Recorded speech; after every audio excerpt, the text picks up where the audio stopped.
Alien Romulus has dropped in theaters. Let's talk spoilers.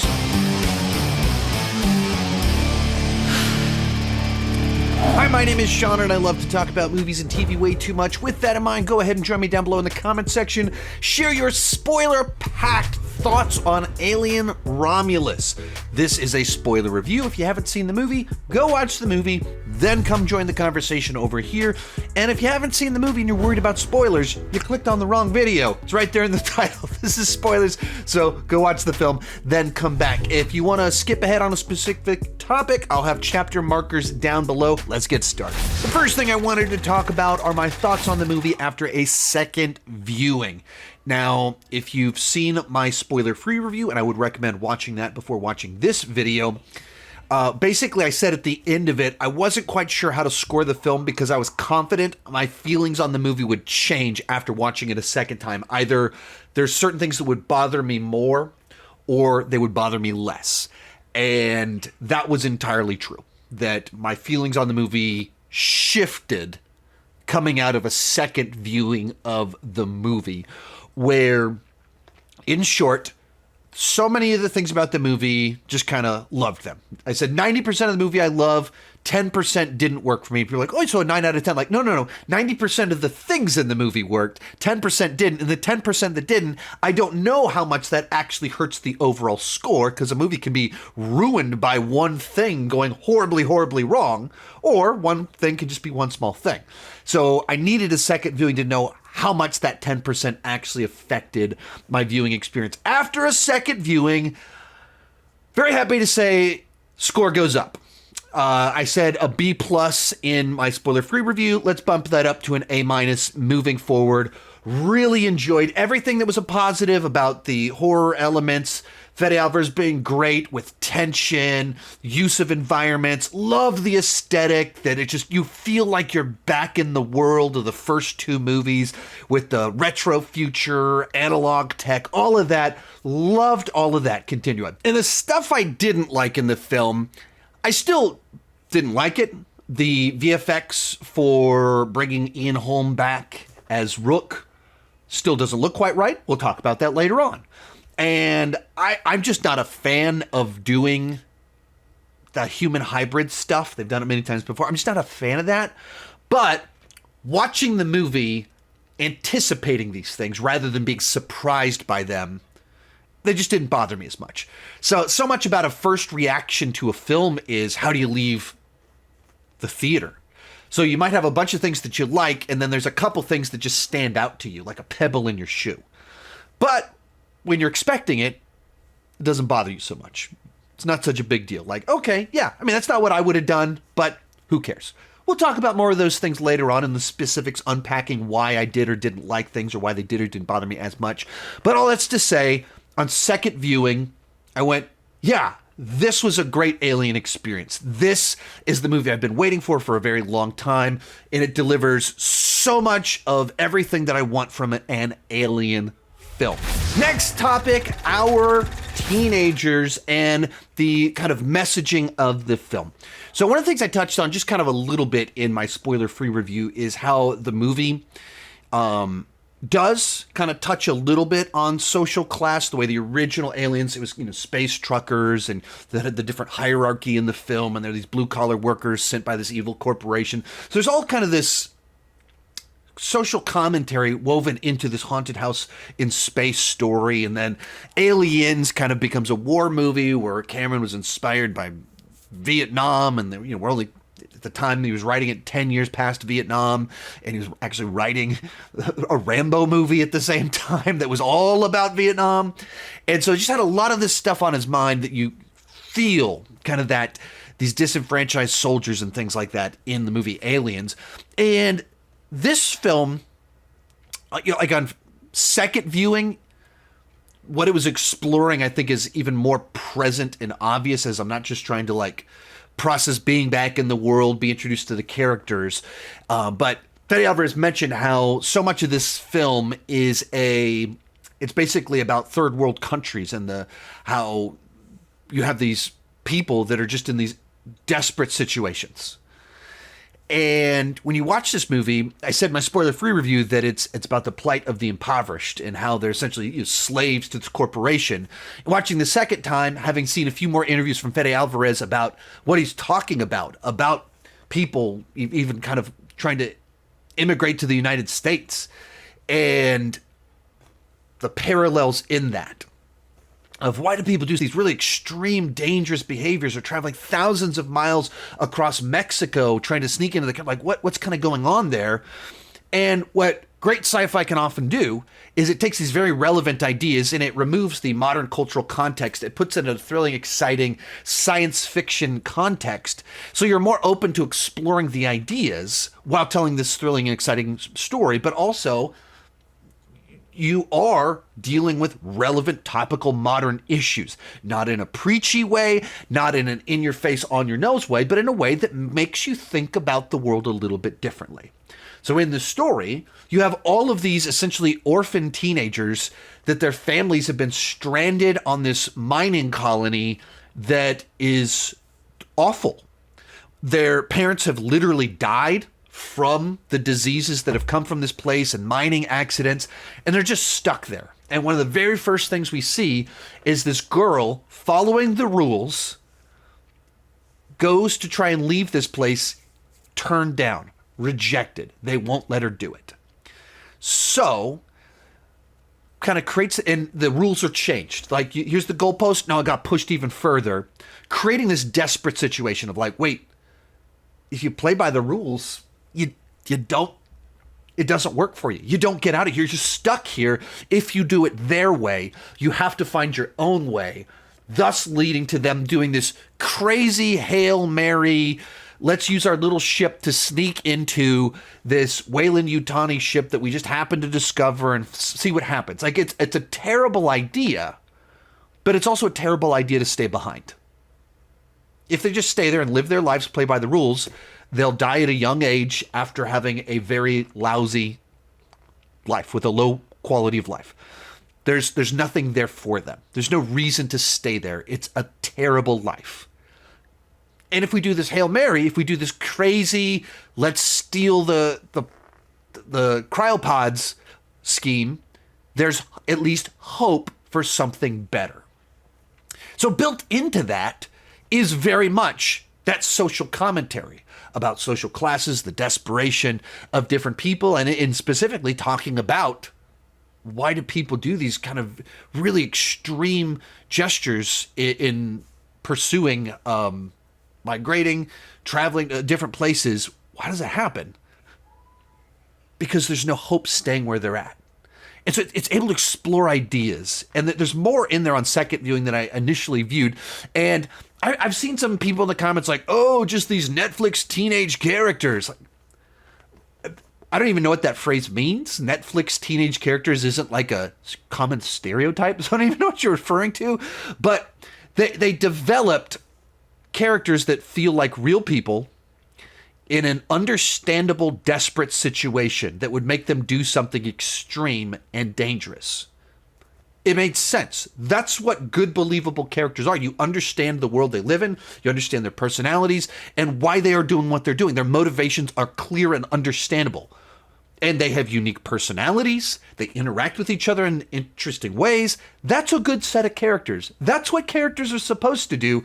So it's like some people are like just biased against the characters in this movie just because they're teenagers. Making them teenagers is something new and different in the franchise. That, you know, we've told stories about people discovering the aliens and having to survive. Like that's what all of these movies are.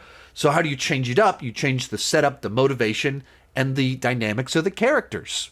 They're not blue-collar adult workers. They're not colonial marines. They're not prisoners. They're not mercenaries. This time they're just desperate teenagers trying to find a better life for themselves. Seems like a good setup to me. Now let's talk about some of the scares, setups, and environment. So one of the things I heavily praised about this film was Fede Alvarez's use of environments, which is what he's kind of known for, is creating these claustrophobic, isolated horror films where people are stuck in this small space trying to escape from it. and he just introduces all the dangers of a cabin that's demon-possessed or this house with a violent, dangerous, blind man. And you get the rules, you get everything kind of going on. And so then that's what this movie does. Like, you show up at the station, and immediately before they enter in, he establishes temperature is important. So they've got a piece of tech that can track temperatures to find these cryotubes and everything like that. And immediately they start talking about, oh, it's cold in here. Oh, it's hot in here. Because this is important for the rules of this Alien movie, of the way the facehuggers work and what makes our characters vulnerable to them. Temperature matters. As you get some characters in a claustrophobic environment where they can't float off, they first introduce that gravity matters, where we haven't really used gravity in an Alien movie before. So that's a fun, different ingredient. And they introduce this idea that it purges the gravity from time to time, so it'll kind of turn on, turn off. And as soon as they introduce that, you're like, that's going to come in later into the movie, I bet. That's going to be important. We establish early on someone is pregnant. You immediately go, oh, that's going to go bad. What's going to come of that? But there's all these little things where anytime it says a detail, gravity devices, acid for blood, pregnant lady, temperature, you know it's going to matter. And it starts to combine these ingredients together, where acid for blood means that you can create a breach in the hull. All the air sucks out, so that's a vulnerability. So you have to be careful. But we've also introduced a way to do no gravity. So that's what I think works so well in the movie, is that it just keeps introducing the pieces. So you get to, as we're in our kind of the start of our third act, our character's like, oh crap, what are we going to do? We have these guns, but we can't even use them. And then we've established all throughout the movies these puns that Andy says, and he says a pun where gravity is the punchline, and it just triggers in her brain. Like it's earned. All of it is set up earlier in the film. None of it comes out of nowhere. Like, this is like screenwriting done right. You set up that he makes these kind of random puns. You set up the rules of how gravity works on a ship. You set up, if you shoot an alien, we're at the bottom of the ship, acid will fall down. All the pieces are properly set up. They make sense in the moment. And then you have a second where the character goes, oh yeah. And the audience is there with her going, oh yeah, what if you turn the gravity off? And as an audience member, you go, I want to see that in an Alien movie. and then we get it. Aliens floating, getting blown away, and their acid just floating there. And then we have to float through the acid and avoid it. It's an interesting action set piece, and it's an interesting tension sequence of we're floating with acid around us, and what do we need to do to gravitate? Oh, I'll fire my gun to propel myself downwards. Just stuff like that just felt earned and justified. Kind of going from there, even the basic setup of the film, where they're there trying to get fuel for cryopods, or get cryopods and then fuel for cryopods. And you go, okay, gotcha. Yeah, we need fuel. All right, they go to get fuel. They walk into the room and they start grabbing the fuel tanks, and you immediately go, wait a minute, what's frozen in this room? This is an Alien movie. Wait, those are going to be face huggers. And so they start unscrewing them, and it starts defreezing what was in there already. And you immediately go, oh, this is about to get really, really, really bad. As an audience member, we are piecing it together right when we're supposed to. And there's times where you're watching a movie and you don't want to know the end too soon. But also, if you figure it out right before it happens and you go, oh crap, this is about to get really bad, that's when you're doing it right. We're right ahead of the characters. We're right ahead of the story. And in a thriller, that's what you want. I feel smart because I piece together what you're doing, and I know my characters are in danger right before things are about to explode and get crazy. And so then the scenario kind of plays out. And another fun detail in here is even with Andy getting his upgrade, where he's so charming and endearing. You care so deeply about him because he just is so dedicated to his sister. And we're learning more and more like she's going to leave him behind, and he's okay with it because he's programmed to be okay with it, but he also is definitely not okay with it. And in this moment where they're in this room, the aliens popping out everywhere, he gets the upgrade. And as soon as he comes to save the day, like he grabs one and you're like, yeah, Andy's saving the day. Yes, he's oh man, he's cool. And then you have this like sinking feeling of, oh wait, oh, he just lost himself. And he starts talking and you also immediately go, oh, wait a minute. Is he about to become a company android? And you start piecing it together just a little bit ahead in the right way. We're like, oh no, this is not going to be good. And then you start to realize, like, they set up the little pieces earlier on in the film. The reason that one guy is such a prick to Andy is because he had family members die because of the corporate programming. And so you realize Andy has been reprogrammed to be a company android. And you go, oh, at some point in time, that's going to come back. And there's several kind of lines of thinking here. Like once again, like you don't want to just like know the end of the movie at the beginning. But in a thriller, in a horror film, kind of the Hitchcock method is you show the audience the bomb. And so we feel that throughout the runtime. We know something everyone else doesn't know. And there's a lot of that in here. And then likewise, there's with the Chekhov's gun rule of storytelling. If you put a gun above the fireplace, it better get fired by the time the movie ends. And so this movie keeps on going. Andy's been reprogrammed. Gravity. It introduces these ideas. All of those are the gun over the mantle. And you go, oh, gravity's going to matter. Oh, Andy being reprogrammed to be a company man, that matters. That's proper screenwriting. Set up, payoff. They make us as the audience understand the rules, and we go, oh no, uh-oh. And Fede Alvarez is so good at finding all of those little ingredients, all of those little pieces in how all of this works. And so you're on the edge of your seat. Other thing that he's good at is that with the practical effects, with the environment, and just what he's good at, he makes the scenarios really intense. So Andy puts his finger in the deal, door opens, they get out, they try to close the door, they're just a little bit too late, and the face huggers start to get through. And they're so like quick. The facehuggers have never been scarier than in this movie. Some of that is just because of the way they move. Some of that is because they're set up so well where you're in a movie and you're in a room and you see them slowly melting and we know what's coming. And then they start coming and they're so relentless and there's a lot of them. And then when the door's like being pried open, it's like a swarm of face huggers, which we've never seen before. So you're like, whoa, that's a lot of face huggers. You feel it. You get scared in the moment just watching them fly through. And then the movie has one of the great jump scares of all time. And one of the reasons it's such a great jump scare is that it doesn't do the normal trick. The normal trick is everything is quiet and calm. And then we cut to something loud. Calm, calm, calm. Cut to something scary, cut to something movie. We do a loud thud, we do a loud bum, and it's a cheap trick because you're not actually scaring people, you're startling people. They're not the same thing, but in a movie, startle scares are effective because they get that a little adrenaline jump, but they do it by making you feel calm and then very suddenly rushing to something else. This one has such a great jump scare because we aren't in a moment where we feel safe.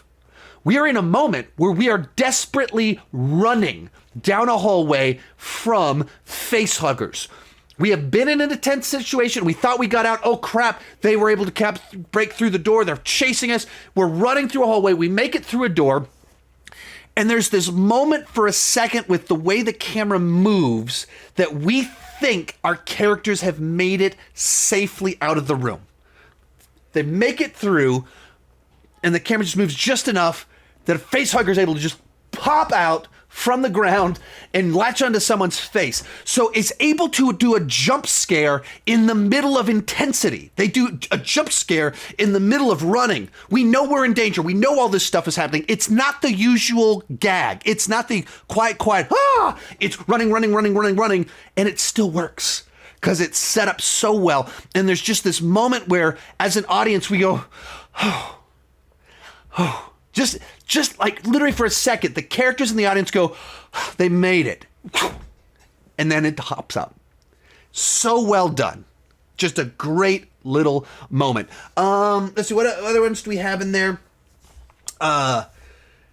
You kind of build through the movie a little bit to where they freeze it off of her, which is a nice callback to the first movie where the one guy keeps going, why don't you freeze it off of her? Why don't you freeze it off of her? And they don't. And so in this one, someone says, why don't we freeze it? And they go, yeah, let's do that. So finally, someone listens to the freezing idea. They do it. It hops off. It's a little bit too late. And Andy, who is now corporate man, and we've established corporate will do a utilitarian choice. I will kill you to save everyone else. So this moment happens where they realize he realizes she can't get on the ship. She's contaminated. And he's right. Like if we'd done something, listened to Andy, killed her off, we save ourselves a lot of pain about everything that's about to happen in the very near future. But that's also a pretty hard sell. Kill that person as we're still figuring things out. It's a tough sell. I get it. But so he starts chasing them. So he's the enemy at the moment. But at the same time, as the audience, we know, because we've seen other alien movies, oh crap, this is about to go really bad. And so then you have a scenario where they think they've escaped only to realize he was right and horrible things happen. We get our chest burster sequence of a new one of like watching it like crack out of her chest. Which is pretty like I've heard some people saying there's no gore in the movie. There's not as much gore as some people wanted, but there is absolutely gore in this movie. Absolutely in there. So this happens, and you feel danger in this other sense. So their ship crashes, leading to the scenario where pregnant girl's trying to escape, and she runs up to a door. They've made it to her. We've gotten there in time. We can save her. Andy realizes that the alien's right over there. And so you have this intensity building up. Will they save her in time? Will they save her? Oh, they made it in time. And Andy won't open the door. Once again, he's probably right, but he makes his horrible utilitarian choice. That's the interesting morality of the film. As an audience member, we know that he's actually right. Also, we know that he's doing the bidding of the evil corporation, and they're wrong in their thinking because they don't care about people. So there's this interesting morality in these moments of Andy is right. And Andy is right because he's working for that insane corporate mindset of these mining colonies that have led to all the despair that led to this desperation. It's an interesting morality, but it's like this tense deal, and then we see her pulled off. Great tension building sequence. We already talked about the shootout at the end. The elevator, another just kind of fun one, being in a shaft. Actually, the xenomorph saves the day. The lady falls when the gravity turns back on. Once again, using the established rules about gravity purges and stuff like that. Nice little touch. Xenomorph saves the day and catches her. Andy gets his little moment of taking her out. A lot of fun stuff in there that did I need him to go get away from her? You bitch. Like, let's take the line and change it. Did I need that? I didn't need that necessarily, but in my audience, they started clapping last night. There was, it worked. It like some of those, it's how many should you do? Is it too on the nose? That's always a question. There's also a side to it of like, yeah, they said the line. How much? I don't know where the line is. Maybe some of it's a little bit too much. And then we get to the final little bit. You always have to have your final scare. They set up all the Prometheus stuff, and we'll talk about my thoughts fully on the hybrid stuff at the end. but it's an intense situation where they think they're safe, and then all of a sudden you're like, oh crap, what is that deal? And they find kind of a new way to kill off your final alien rather than just shooting it out the airlock, which they've done many times before. And so they establish the rules with the rings, and we're crashing into them, and we're right by them. And so they're able to find something a little bit different it's in the same ballpark. It goes into space, into a thing that destroys it but it's different enough and intense enough in its own way. So there you go. It's talking through the different scares and set pieces. I'm sure I missed some good ones in there because there's a lot. Oh yeah, the one where they go through the hallway where it's warm, and once we're using temperature to can we get to her in time? That's where it's. I forgot that one. So they're trying to get to her in time, going through a hallway, and they have to crank up the temperature so that they match through them, so the face huggers can't notice them as much. It's just finding a new thing to create you on the edge of your seat. So literally, the guy has a movie called Don't Breathe. Fede Alvarez, Don't Breathe. And so much of this movie, there are these sequences where they're in a space and it goes quiet. And you could feel the audience just hold their breath. And so don't breathe, sound, and now even temperature, just finding all the little things to make any sensory input, any change is scary. And when you're in a theater full of people in this big, gigantic, immersive screen and everything like that, and everyone's quiet, everyone's watching every footprint, step, waiting for any noise, it's so effective. And that's what Fede Alvarez does so well and what he brings to this film. And that was one of the reasons, why did this movie for me, did I feel I got to go up on my score? There's a couple things with the lore I'm not crazy about. But if I just went, let's say it's not an alien movie, it's just Fede Alvarez space horror film. How good it is a space horror film. It's a really effective space horror film with the sequences, the rules. As Don't Breathe in Space is very effective. As a movie that's putting me in the world of Alien with the environments, the technology, the analog, the low-res image, all that stuff, loved going back into the world. So it's both great sci-fi horror, it's a great immersive alien experience. That's what I wanted. So I have to go up on my score, even if there's a couple things that's not what I would have done. I'm not crazy about that, but still, it worked as a sci-fi horror film and as an alien film. Okay, let's start getting into my negatives here. Rook.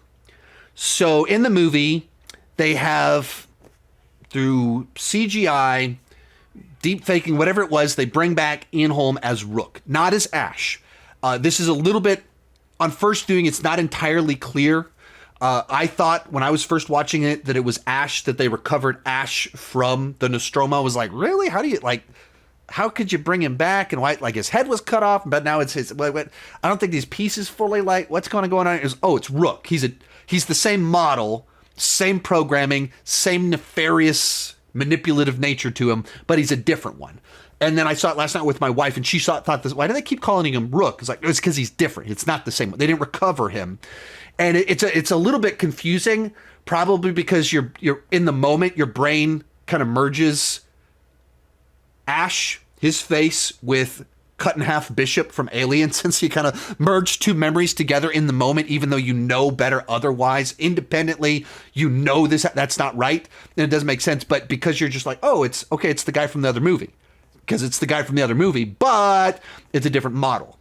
So, mushes your brain a little bit. Anyway, they decide to make him Ian Holm, who is an actor that died.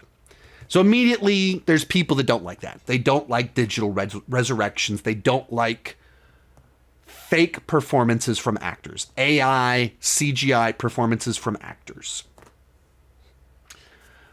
As of yet, that's not something that bothers me, but I get where people are coming from. I don't hear that and go, what? Why would that? Well, that's crazy. I didn't see the end of The Flash and get mad about bringing Christopher Reeve back. That didn't bother me at all at the end of Flash. Different Flash than this Flash, but that didn't bother me. A lot of people were bothered, and I would assume they would be bothered by this film as well.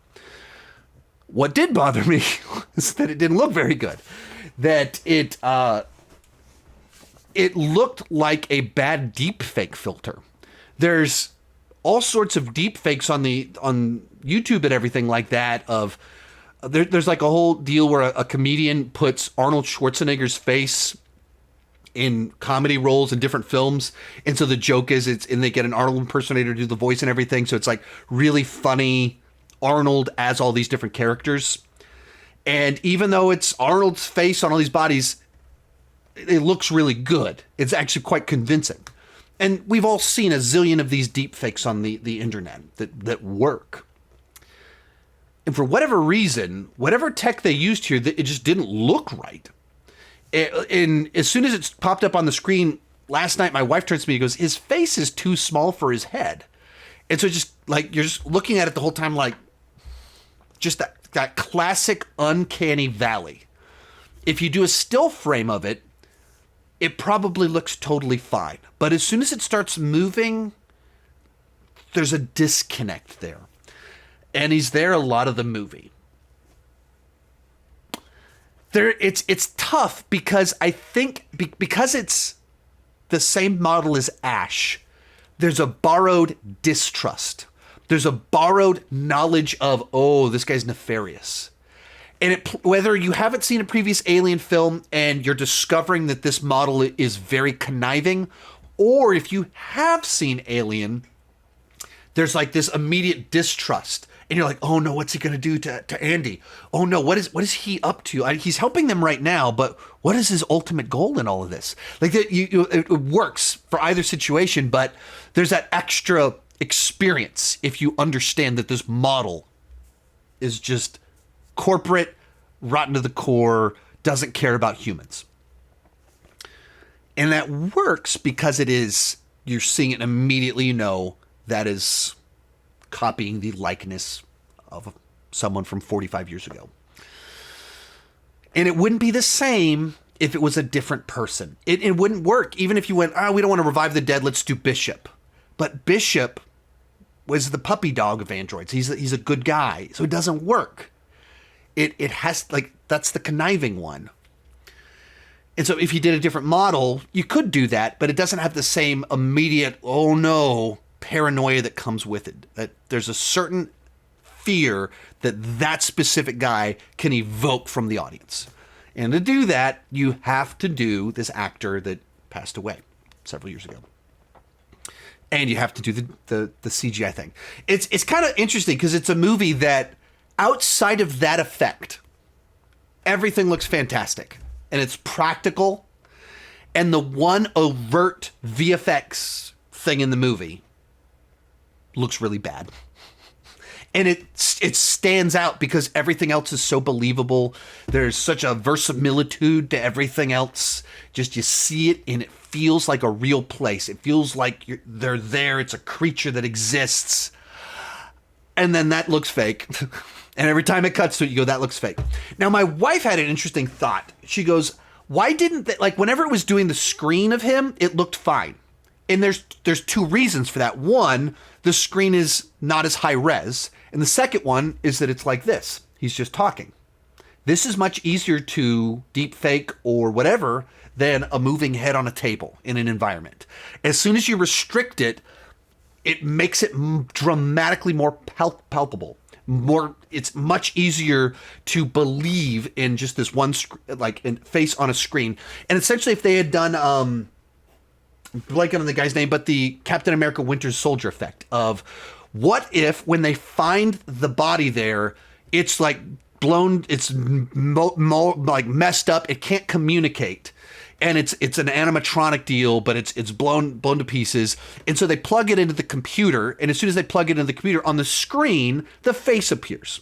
Now, for those of you that don't want them to revive the dead, totally fair, this would still bother you. But on a VFX level, it would fix that. Because the movie, like, it tries to do with, like, the camera, I guess, on his face, like, to try and find the excuse for why it's doing that. Like, just, he's programmed into the computer. Just, you don't need to, like, over-explain why in a sci-fi movie a guy can appear in a computer. Just, you plug him in, and it calls up his image, you just do it on the screen, and the actual live-action thing is a melted animatronic deal or whatever. I think it would have fixed the problem for most people. You could still have the, hey, it's him. You can have the conniving there. And even half the times he's used in the movie are on a screen anyway. Then we got to talk about the last 10 minutes. Alien, human, hybrids, the Prometheus connection, all that fun stuff. So this was the big deal when I first watched the movie. This is really what made me go, I wish they hadn't done that. Ooh. And it pulled me out of it. And that was my big issue. Like, I don't know how I feel about this because I don't like where they went. And on second viewing, well, so after I watched it the first time, at the point in time I watched it the first time, for my Alien rewatch, I hadn't watched Prometheus yet. That was the next one I needed to watch. So the day after I watched Romulus, I watched Prometheus at home.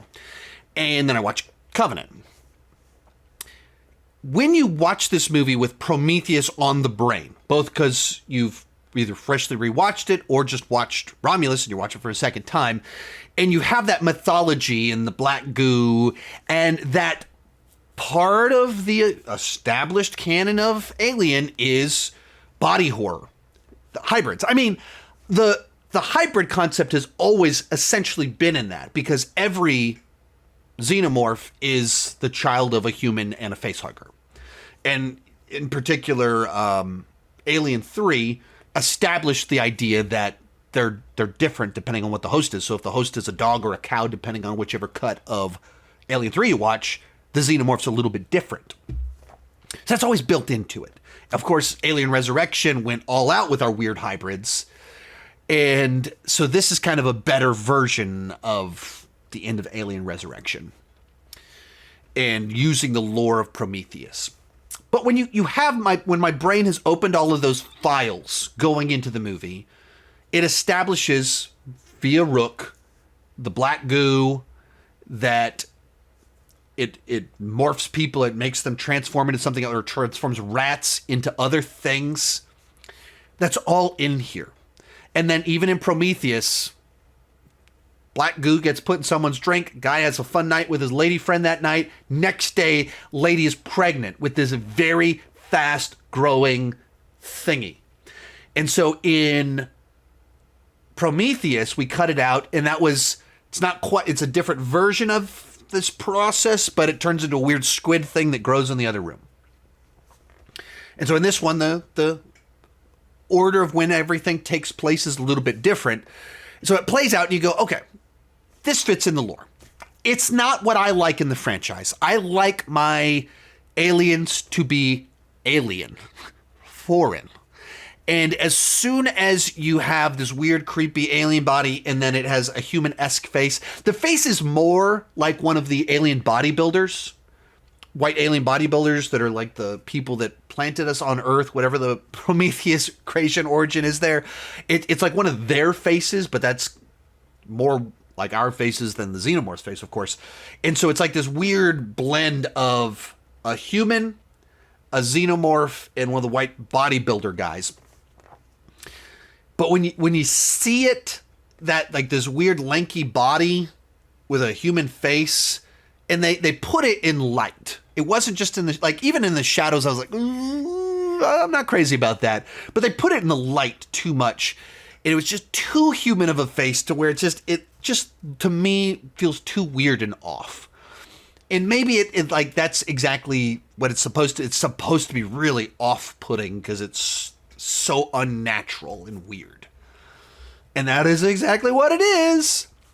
But it's distracting sort of way. Like when I watched it at the press screening, as soon as it showed that human face on the weird body, someone behind me at the press screening goes, ah! And starts laughing out loud. Now, different people react differently to odd images, fear, and like laughing might not even have been a negative, but in any context, something happens in a movie that is serious, someone starts laughing, not the best response. And that wasn't, like, I wasn't going to laugh at it, but I was like, well, I'm not crazy about that. The way they showed it, how human it was, I just don't think it really worked. But watching it, expecting it, waiting for it to happen, it played much better. Like, it didn't bother me as much. I was like, I know I'm not going to like the way this thing looks. It's going to be weird to me. The situation is still tense. It fits in with what's been established in the lore. It doesn't overstay its welcome. It's a different type of edge of your seat experience. So I'll take it for what it is. Final thing I wanted to talk about here. Does the movie play too much like an Alien and Aliens greatest hits playlist? So in my main review, I talked about how this movie is it's the perspective of an Alien movie from an Alien fan for Alien fans. It's just designed to be that. Like, what do we love about these movies? And let me try and do that. And then I compared it to a great cover band that just absolutely nails the greatest hits. And they even write their own songs in the style of the original band, but they're still a derivative work. And that's what I was trying to think, like, does that really bother me about the film, or does that just, it's a thing to keep in mind as to why, for me, this can never be as good as those first two films? I think it's more that. To me, this movie could probably never be as good as the first two films because it is an inherently derivative work. But a fantastic cover band is still a fantastic band. They're still great at it. They're still great songs. They're still great at playing them. There's nothing wrong with that.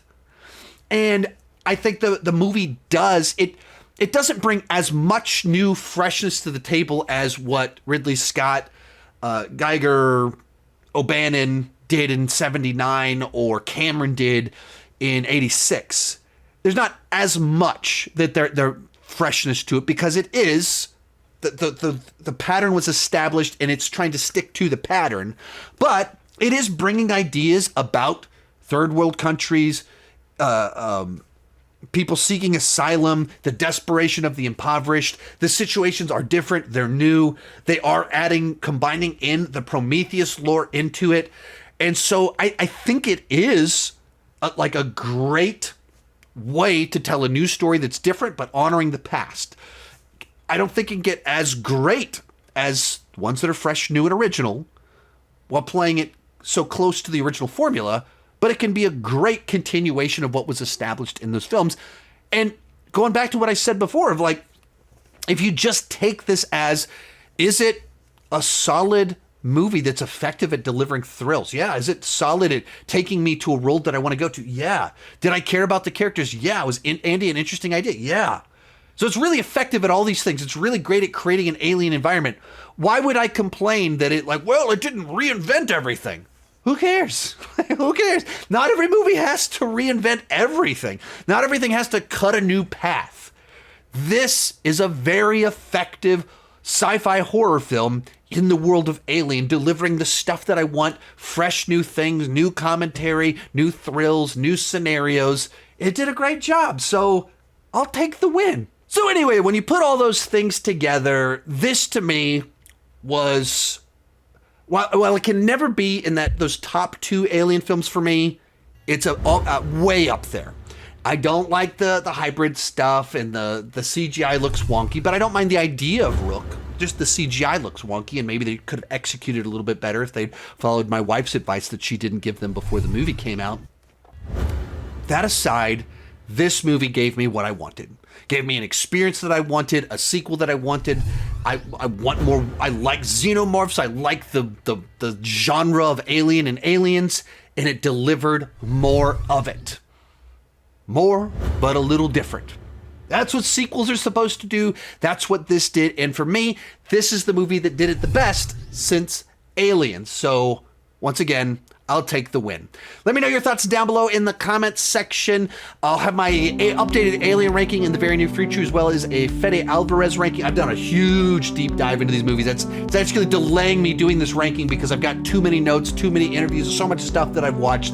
I don't know how to put it all into a single ranking and what to do with all of that. Thank you so much for watching. Keep talking movies and TV too much. Bye-bye.